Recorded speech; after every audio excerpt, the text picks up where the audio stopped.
Ma'am இந்த வருடம் விநாயகர் சதுர்த்தி வருது இல்லையா? ஸோ என்ன மாதிரி விரதம் இருக்கணும்? என்ன மாதிரியான விஷயங்கள் அன்றைய தினம் பண்ணணும்? முதலாவதா விநாயகர் சதுர்த்தி எப்படி வந்தது? இத பத்தி ஃபர்ஸ்ட்டு சொல்லிடுங்க மேம். விநாயகர் சதுர்த்தி நமக்கு எப்படி விநாயகர் சதுர்த்தி முக்குக்கு முக்குக்கு விநாயகர் இருப்பார். கண்டிப்பா. விநாயகர் இல்லாத இடமே இடமே கிடையாது. நம்ம ஒரு பேப்பரை எடுத்து ஏதோ ஒரு விஷயம் எழுதுறதுனாலும் பிரேயர் சொல்லி போட்டு தான் எழுதுவோம். கண்டிப்பா. விநாயகரை ஒரு முறை நம்ம ஓம் கணபதியே நமக, ஓம் சக்தி கணபதியே நமக, உங்களுக்கு என்ன பேர் தெரியுமோ அதை விநாயகர் பேரை சொல்லிட்டு போற்றி சொல்லிட்டு நீங்கள் ஒரு 6 முறை சொல்லிட்டு நீங்கள் எந்த வேலையை ஆரம்பித்தாலும் வெற்றி தான். விநாயகர் இல்லாத இடமே கிடையாது. ஸோ அந்த விநாயகர் சதுர்த்தி பற்றி பேச போகிறோம் நம்ம. விநாயகர் சதுர்த்தி உருவானதுக்கான கதை என்னன்னு பார்த்தீங்கன்னா, கஜமுகன் சொல்லிட்டு ஒரு அரசர் இருக்கார். அவர் அரக்கர் அரசர். ஓகே. ஸோ அவரை அழிக்கிறதுக்கான ஒரு புதல்வன் பிறக்கணும்னு சொல்லிட்டு சிவபெருமான் நினச்சிட்டு இருந்தார்.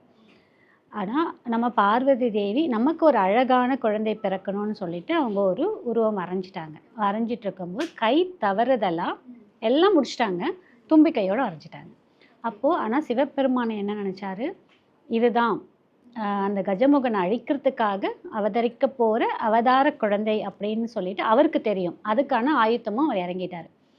இந்த கஜமுகன் எல்லாரையுமே மக்களையும் தேவர்களையும் ரொம்ப பாடாப்படுத்திட்டு இருக்கும்போது அப்போ தேவர்கள்லாம் கேட்டாங்க என்ன பண்ணலாம் அப்படின்னு.